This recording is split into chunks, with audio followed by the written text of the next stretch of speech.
The fact that our country is divided isn't. I have a dream in many respects, it can be traced that back one to day the founding of a nation's strongest this nation will rise up and live out the truth. This right here is a modern day classroom. It consists of students of all races who come here for one sole purpose, the pursuit of knowledge. How did we get here? How do we come from separation to unification inside the classroom between all races? I think I know.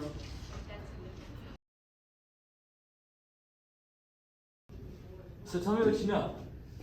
Alright, well, the 1954 Brown vs. Board of Education case essentially changed the educational system as we know it today.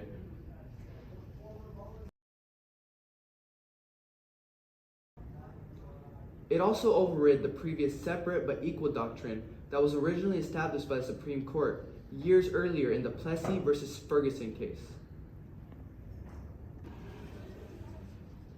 The Brown versus Board of Education case led to social, educational, and cultural effects that are still relevant to this day. Now let's take a deep dive into the history of this subject. Oliver Brown was an African-American pastor and a family man in an integrated neighborhood in Topeka, Kansas. When he tried to enroll his daughter into the school nearest to him, he was denied due to it being an all-white school and forced to instead enroll his daughter into an all-African-American school that was 24 blocks away from his home. This school lacked sufficient funds as well as the resources needed to provide a quality education for their students. Brown then decided to take action. Brown and the other African-American members in the community decided to take a stand for what is right.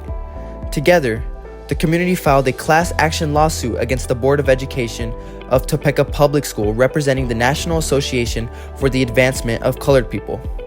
However, the district court in Kansas sided with the school board, leading to the case being appealed to the Supreme Court.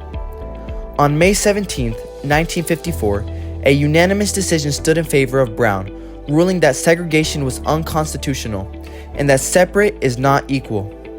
This groundbreaking decision revoked the separate but equal doctrine established in the Plessy versus Ferguson case in 1896. Sounds like you know a lot about this case. So that being said, were all the effects of the Brown versus Board of Education case positive? Well, actually, no. There were a lot of negative effects, and some of them are still around today. In fact, I actually interviewed a U.S. history teacher at this school who gave me more insight on the topic. My name is Don Dumas. I teach U.S. history, AP African American Studies, and ethnic studies at Bonita Vista High. One of the lesser known impacts of Brown versus the Board of Education decision, of course, was the termination of tens of thousands of black teachers. And the profession has still not recovered the number of black teachers percentage-wise. Clearly, when they started to move black students from all black schools into previously all white schools, they had more teachers than they needed.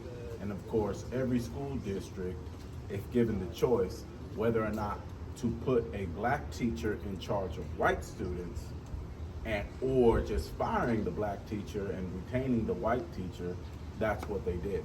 And so still to this day, we don't have as many black teachers as we did percentage-wise prior to the Brown versus Board decision.